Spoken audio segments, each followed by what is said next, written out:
हमारे साथियों, हम प्रहलादपुर के इस बुद्ध विहार में हैं। गुरु जी, धम्मगुरु महाकश्यप जी हमारे पास हैं, उपस्थित हैं फ्रंट पे। कैमरा ऑन करो। गुरु जी, आपसे कुछ हमारा प्रश्न है जी। और वो प्रश्न मानव कल्याण में है, इसलिए पूछना लाजमी है। जी। आज देश में बुद्ध की प्रासंगिकता क्या है? बुद्ध जरूरी हैं हाँ, या नहीं जरूरी हैं? बुद्ध जरूरी है, देश में नहीं। हाँ बुद्ध तो पूरी दुनिया के लिए जरूरी है। हाँ, नहीं देश की बात कर लें। मैं बताता हूँ आपको हम्म, कि बुद्ध एक ऐसा शब्द है, हम्म, एक ऐसी भावना है, हम्म, एक ऐसा अध्यात्म है हम्म, जो सर्वकालेषु सर्वदा, हम्म, हर समय, हर काल में, हर देश में, हर परिस्थिति में हम्म, जरूरी है। हम्म,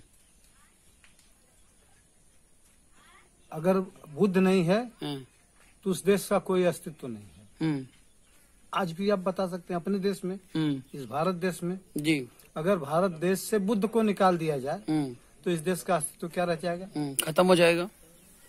इसलिए लेकिन लोग यहाँ पर बुद्ध की जो आइडियोलॉजी है, ना तो सरकार फॉलो करना चाहती है और ना जनता। ये ठीक है, हाँ, इसलिए कि सरकार को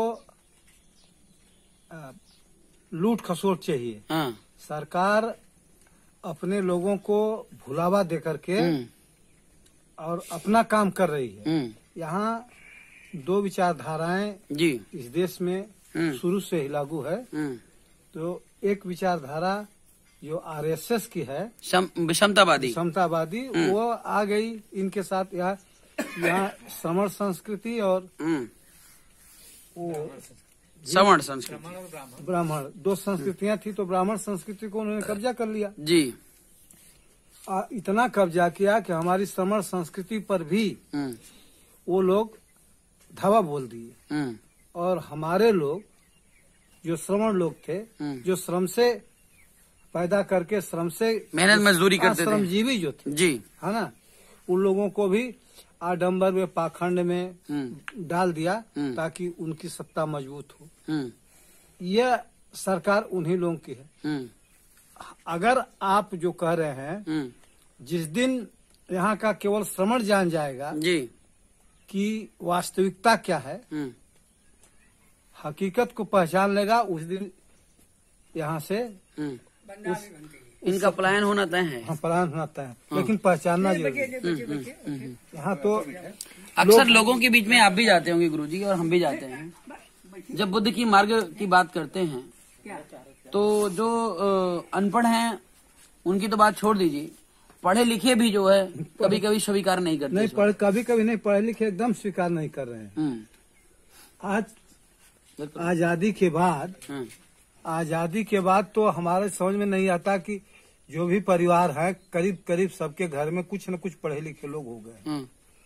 तो हमारे साहित्य को नहीं पढ़े, जो हमारे लोग पढ़े लिखे हैं, वे लोग अगर उनको बताते हैं तो वो पाखंड से इतने आकंठ हो गए हैं, इतने डूब चुके हैं कि वे स्वीकार नहीं। बताइए, आपका एमएससी, बीएससी, डॉक्टर, इंजीनियर आदमी आपके घर का वो गोबर की पूजा करता है, उसको गोबर में देवता या गणेश या कुछ भी दिखाई देती, शक्ति दिखाई देती।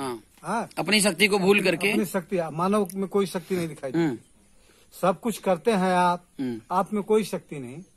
और जो पाखंड है, गोबर है, अच्छा, उसका प्रभाव पड़ा सामान्य लोगों पर, क्योंकि बुराई सिर से नीचे आती है तो जल्दी फैलती है, और पैर से ऊपर चढ़ती है तो बहुत देर लगता है। जी, तो यहाँ सिर से नीचे चली आई।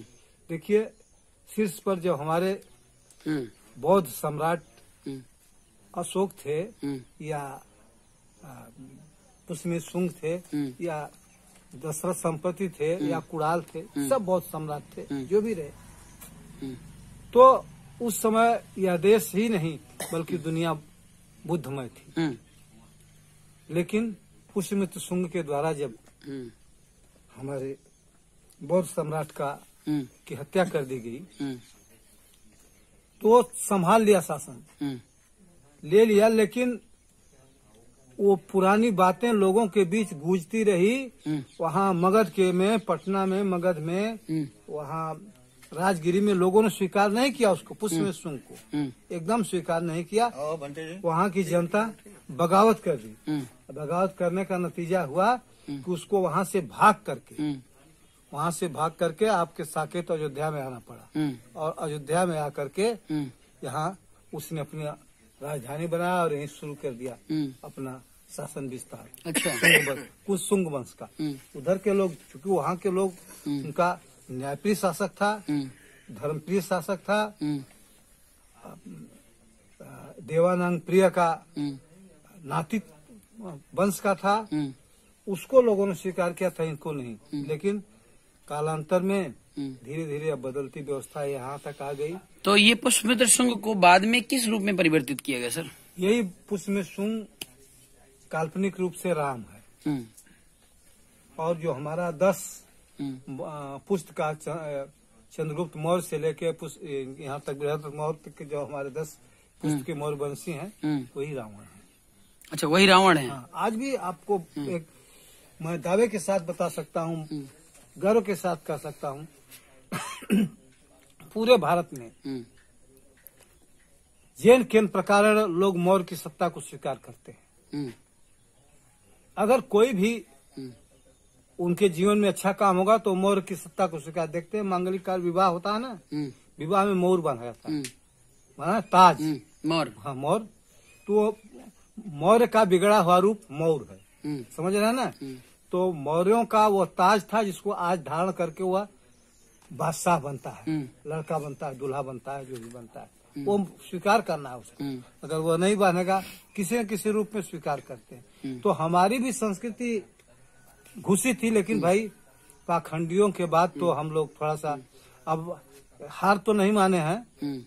हार मान क्या, कुछ बात है कि हस्ती मिटती नहीं हमारी, सदियों रहा है दुश्मन दौरे जमा हमारा। हमारे दुश्मन तो सदियों से हैं, लेकिन कुछ बात है कि 2500 से लेकर अब तक हमारी हस्ती है, बौद्धों का अस्तित्व है। ऐसा नहीं कि बौद्ध नगण्य हो गए हैं, बौद्ध आउट ऑफ मार्केट हो गए हैं, चाहे जो भी है, ऐसा कुछ नहीं है, हमारी हस्ती रह गई। बात विदेशों में तो पूरा बोलबाला है साहब, पूरा थोड़ा अपने देश में थोड़ा कम है, क्योंकि यहाँ चमत्कार ज्यादा होता है। इसलिए कि यहाँ का जो शासक है वो हिंदूवादी है। हिंदूवादी नहीं, ब्राह्मणवादी कहिए। जब जाता है बाहर तो भीख मांगता है बुद्ध के नाम पर, और यहाँ आता है तो हिंदुओं के मंदिर में, जितने भी हिंदू के मंदिर, हमारे गांव की मैं बात करूं, हमारे गांव के मंदिर में 2 हिंदू के मंदिर थे, दोनों में 2-2, 3-3 लाख रुपया मिला। यही जो हमारा सांसद है महेंद्र नाथ पांडे, ये दिया। हमारा बुद्ध मंदिर था, उसमें कुछ नहीं दिया। यहाँ देख रहे हैं, यहाँ बुद्ध मंदिर बना है, बुद्ध विहार बना है, यहाँ कुछ नहीं दिया। यहाँ तो इनकी प्लान है कि सभी साधु संतों को इस कोरोना पीरियड में 25 से 30 हजार रुपया महीना मिल रहा है। दे दिया, सब दे दिया है। आप लोगों को नहीं मिला? हम लोग को, हमको साधु संत है। साधु संत तो उनके हैं पाखंडी, जो पाखंडी दाढ़ी वाला है, दाढ़ी वाले। हम लोग तो समाज सुधारक है ना, अपना पराया माल अपना। हम लोग कहते हैं सबसे पहले वो साधु जो है, आप उनके साधु की बात करते हो तो आसाराम को देख लीजिए, रामपाल को देख लीजिए, वीरेंद्र दीक्षित को देख लीजिए, रविशंकर को देख लीजिए, राधे माँ को देख लीजिए, और अनन्य धीरेन्द्र ब्रह्मचारी को देख लीजिए। तमाम लोगों का मैं इतिहास बता देख लीजिए, उनके साधु संत है। बहुत समुदाय में बहुत भिक्षु कोई भी हमारा है, किसी पर कोई उंगली उठा के देखे। कई सारे बहुत भिक्षु भी ऐसे मिले हैं जो थोड़ा गलत रास्ते पर जाते हैं। ऐसा कुछ नहीं, वो अपने पंचशील से थोड़ा भटक गए हैं। जैसे पंचशील में है कि नशा वगैरह का सेवन नहीं करना है, तो नशा वगैरह का सेवन कर लेते, ये भटक जाते हैं। दूसरी बात मैं बताता हूँ आपसे कि बहुत भिक्षु पहले अपने को सुधारता है, तब समाज को सुधारने की बात करता है जी। और उनके जो है हिंदूवादी संत, ब्राह्मणवादी संत, मनुवादी, सारे कुकर्मों में पहले दूसरे को शिक्षा देते हैं, अपने सारे कुकर्म में लिप्त रहते हैं। ये अंतर है हमारे उनमें, इतना अंतर है। पहले हम अपने को सुधारेंगे, अपने को। सर, सम्राट अशोक का शासन काल था, ऐसी क्या व्यवस्था उन्होंने दिया था जो हर व्यक्ति सुखी और संपन्न था? सम्राट अशोक का शासनकाल तभी तो स्वर्ण युग कहलाया। क्या नहीं था उसमें, इतनी ऊंची सोच आज तक वर्ल्ड में किसी शासक की नहीं हुई। आदमियों की तो बात छोड़िए, पशुओं के लिए जिसने अस्पताल बनवा दिया उस जमाने में 2500 वर्ष पहले, पशुओं के लिए अस्पताल बना दिया। गांव शहर बाजारों में जगह जगह सराय खाने बने कि यात्री आते हैं, रात हो जाती है तो उस सराय खाने में, जिसे आज मुसाफिर विश्राम गृह, विश्रामालय कहते हैं, वैसे उन्होंने मुसाफिर खाना बनवा दिया, विश्रामालय बना दिया। रास्ते में अगर पैदल चलने वाला, जमाना तो पैदल का था, बैलगाड़ी का था, चलने के लिए तो रास्ते के किनारे किनारे, सड़क के किनारे कुआं बनवा दिया कि पानी की सुविधा हो, वृक्ष लगवा दिए छाया की सुविधा हो, है ना। और एक ऐसा शासक वही हुआ जिसके राज्य में पूर्ण रूप से लिखा था, उसके सारे राज्य के कर्मचारी जानते थे, उसने लिखा था कि मैं कहीं किसी भी हालत में कैसा भी हूँ, कोई फरियादी मुझसे मिल सकता है, बात कर सकता है, अपनी फरियाद सुना सकता है। ऐसा शासक न भूतो न भविष्यति, न कोई भूतकाल में होगा, न हुआ, न भविष्य में होने वाला है। भविष्य में कैसे नहीं होगा गुरुजी? क्या कोई भरोसा नहीं है, देखने का भरोसा नहीं है। क्या भरोसा है, देखने के बाद जब कोई करके दिखाएगा तब भरोसा होगा। करके दिखाएगा तब। मैंने मेरे कहने का तात्पर्य है कि आज का जैसा परिवेश है, क्योंकि खंडहर को देखकर ही इमारत का पता लगाया जा सकता है ना, कि खंडहर कैसा है तो उसी के हिसाब से इमारत बनी रही होगी। अम्बेडकर साहब ने संविधान लिखा गुरुजी, लिखा, और अम्बेडकर साहब की विचारधारा और बुद्ध की विचारधारा में अंतर है क्या? कुछ अंतर नहीं। तो क्या अम्बेडकरवाद और बुद्धवाद अलग अलग क्यों चलता है? अलग अलग नहीं, लोग बनाए अलग अलग नहीं है। देखिए, अम्बेडकर की बातें जो है वो बुद्ध की बातें हैं, 1% उसमें बुद्ध से हट के कुछ लिखा ही नहीं। अम्बेडकर इसके पहले बाइबल का भी अध्ययन किए, कुरान का भी अध्ययन किए, गीता रामायण महाभारत सबका अध्ययन करने के बाद त्रिपिटक का अध्ययन किया उन्होंने, और उन्होंने पाया कि बस एक ही धर्म या संप्रदाय या रिलीजन या जो भी एक ही मार्ग ऐसा है जिसमें मानव को समता समानता का अधिकार है, बाकी तो सारे लोगों में विभेद है ना। इसलिए उन्होंने बौद्ध धर्म को स्वीकार तो अम्बेडकर को मानने वाले जो लोग हैं बहुत ज्यादा, अगर कहें ज्यादा संख्या में, हम भी मानते हैं, लेकिन SC/ST भाई हैं, वो एक अलग ग्रुप और कैटेगरी बना चुके हैं, इसलिए ना वो राजनीति की वजह से, और कोई बात नहीं। वो राजनीति, क्या कांसीराम ने ये जो तैयारी की, प्लेटफॉर्म बनाया, कैसे बन गया? कांसीराम ने प्लेटफॉर्म बनाया। कांसीराम बाबा साहब के सिद्धांतों पर चलते उनका नारा था कि बाबा तेरा मिशन अधूरा, कांसीराम करेंगे पूरा, ये तो उनका नारा था। लेकिन नहीं, बाबा तेरा मिशन अधूरा, कांसीराम करेंगे पूरा। हाँ, मेरा ये कहने का मतलब आप हमारे गुरु जी हैं। हाँ, मेरे आप गुरु जी हैं। आगे हम काम कर रहे हैं, कितना भी काम कर लें, क्या हम आपसे महान हो जाएंगे? नहीं, महान, हमारी बात ये तो सुन लीजिए। वो महान की बात नहीं, वो अब उनके अनुयायी, जैसे आप हैं बुद्ध के अनुयायी हैं, अब उनके अनुयायी जो क्या कर रहे हैं, अब बुद्ध को यहाँ तक कर दिया कि अम्बेडकर को, बुद्ध को नीचे करके अम्बेडकर को ऊपर बना दिया। एक कैलेंडर में, यही सारनाथ में निकला था, कैलेंडर में बना दिया। तो उसका इतना विरोध हुआ कि उस पूरे कैलेंडर को जलाना पड़ा, पूरे कैलेंडर। अब देखे, अब ये क्या कहते हैं जो अम्बेडकरवादी, जो मतलब एक रूढ़िवादी कह सकते हैं, वो कहते हैं जय भीम नमो बुद्धाय।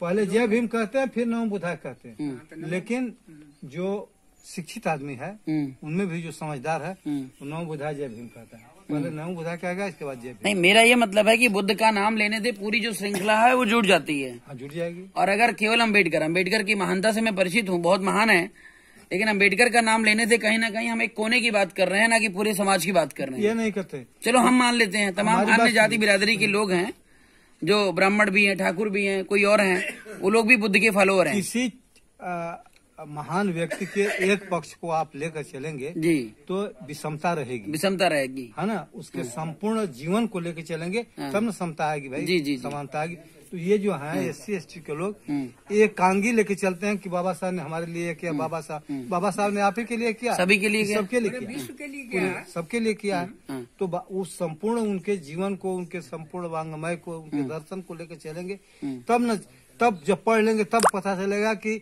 जो कुछ इन्होंने सीखा पाया वो बुद्ध से पाया। जी। बुद्ध इनके गुरु हैं और बिना बुद्ध की पूजा किए, बिना बुद्ध को का सम्मान किए, पूजा का सम्मान किए, बिना बुद्ध में श्रद्धा रखे बाबा साहब का कोई मतलब नहीं रह जाता, कोई मतलब नहीं रह जाता।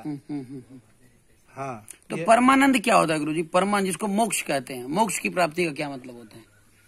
देखिए, परमानंद तो दूसरा शब्द है, मोक्ष दूसरा शब्द। अच्छा, शब्द अलग अलग है। हाँ, तो क्या होता है मोक्ष? क्या होता है? परम धन आनंद का मतलब होता है परमानंद। अच्छा। मोक्ष का मतलब होता है निर्वाण से। अच्छा। कि यहाँ जो है हाँ। व्यक्ति किसी रूप में आने न पाए इस पृथ्वी पर। स्वर्ग जाना पड़ता है? स्वर्ग को होता है नहीं कहीं, स्वर्ग नहीं होता? स्वर्ग तो होता ही नहीं। पूरी दुनिया तो स्वर्ग स्वर्ग कहती रहती है। दुनिया कहने की बात है, यही न कहते हैं कि पूरी दुनिया स्वर्ग कह सकती है, लेकिन हम स्वर्ग नहीं कहते। नरक भी नहीं होता? नरक भी नहीं होता। हाँ। स्वर्ग और नरक हमारे आपके बीच की कड़ी है। अच्छा। हम लोग इस समय स्वर्ग में चल रहे हैं, अच्छी बातें कर रहे हैं, अच्छा व्यवहार कर रहे हैं, आपसे हमारा अच्छा संबंध है जी। जो ही यह खराब हो जाएगा आपसे, माने मारा पीटा, गाली गलौज, तमाम तरह की बातें, यह कुछ कर लेते हैं, यह नरक हो जाएगा। तो स्वर्ग नरक अपने अपने व्यवहार की बात है, न कि कहीं निर्मित कोई स्थान है। जनरली लोग मानते हैं मोक्ष की प्राप्ति होगी फिर स्वर्ग में जाएंगे, ऐसा मानना है? ऐसा कुछ नहीं। मोक्ष का मतलब होता है मुक्त होना। अच्छा। मुक्त का मतलब होता है आप कोई बंधन आपके पास है, वो बंधन से आप छूट जाएंगे तो आप मुक्त हो जाएंगे। अच्छा। है ना, मुक्त। तो उससे स्वर्ग से नरक से कोई मतलब नहीं। एक जैसे कि ऐसा कहा गया कि हमारे आपके बीच में एक बंधन है, हम लोग दोनों जैसे मानवता का बंधन है। तो जो निर्वाण का राही है वह मानवता के साथ आत्म दर्शन करता है, अपने को पहचानता है। जी। बुद्ध ने कहा ना कि तो दीपो भाव जी, अपना प्रकाश स्वयं बनो जी। तो जो अपने प्रकाश से प्रकाशित हो जाता है वह निर्माणगामी होता है। आज जो भाई अब हम लोग घूम फिर कर आपके सबके साथ हैं। तो गुरुजी ये जो भगवान शब्द है उसकी लोग व्याख्या करते हैं, तो तमाम और धर्मों में भगवान है और आप भी अक्सर भगवान बुद्ध कहते हैं। बिल्कुल कहते हैं। तो ये ऐसे में कंफ्यूजन हो जाता है, आखिर भगवान क्या होता है, भगवान शब्द का क्या? ये भी अच्छी बात पूछा आपने। तो एक जगह है कि जो 6 ऐश्वर्यों से युक्त होता है वह भगवान कहा जाता है। ऐश्वर्यों से? ऐश्वर्यों से। बुद्ध के पास सब ऐश्वर्य। अच्छा। एक बात। दूसरी बात कि भगवा तो भगवा क्लेश वाह तो भगवान नाम संसारो, जो अपने अंदर से सारी बुराइयों को भगा दे, हटा दे, दूर कर दे, वही भगवान हो सकता है। जिसके अंदर किसी प्रकार की बुराई न हो। तो अब तक भग रागो भग दोषो हुआ। तो अब तक केवल एक ही व्यक्ति में या एक ही जननायक में यह बात आई, वह है बुद्ध। उन्होंने अपने अंदर से सारी बुराइयों को भगा दिया था। कोई पूरा उनका दर्शन पढ़ ले, चाहे कहीं से उनके अंदर कोई बुराई दिखा दे कि नहीं, इनके अंदर यह लालच था, या लोभ था, या तृष्णा थी, या घृणा था, या मानव के प्रति द्वेष था, या किसी के प्रति लालच थी, या कुछ नहीं। तो जो अम्बेडकर साहब में क्या ऐसा था कि जो उनको भगवान नहीं कह सकते? अम्बेडकर साहब में सब कुछ था, तो उनको भी भगवान कह सकते? भगवान वो बुद्ध में जो था, अम्बेडकर साहब में कुछ नहीं था उसका। अच्छा। बुद्ध की बात अम्बेडकर साहब से नहीं, तुलना नहीं की जा सकती। नहीं, आपने कहा सारी इच्छाओं से मुक्त हो जाएं। हाँ, तो वो आप सारी इच्छाओं से मुक्त, सारे दोष से मुक्त हो जाएंगे तो आप भगवान नहीं कह जाएंगे? कैसे हो जाएंगे? आप ही नहीं कहा ना कि सारी हमारी बात सुनिए। हमने कहा कि जो सारी बुराइयों से दूर कर दे, तो लेकिन है किसी कसौटी पर कस के किसी को देखिए भाई। आप जिस आज से बहुत पहले आप भी मानते आए होंगे, जिस गाड को, जिस भगवान को, जिस राम को, जिस कृष्ण को। मैं बजरंगबली का बहुत बड़ा भक्त था। हाँ, तो उन्हीं से पूछ लीजिए कि उनके अंदर क्या था। उनके अंदर कलुषता थी कि नहीं, कि निष्कपट थे? सब कुछ तो था उनके अंदर जी। तो कैसे उनको भगवान कहा जा सकता? नहीं, मेरा ये मानना है कि बुद्ध ने किसी को बुद्ध बनने से नहीं रोका। तो अगर बुद्ध भगवान हो सकते हैं हाँ। तो आप भगवान क्यों नहीं हो सकते? हो सकते हैं।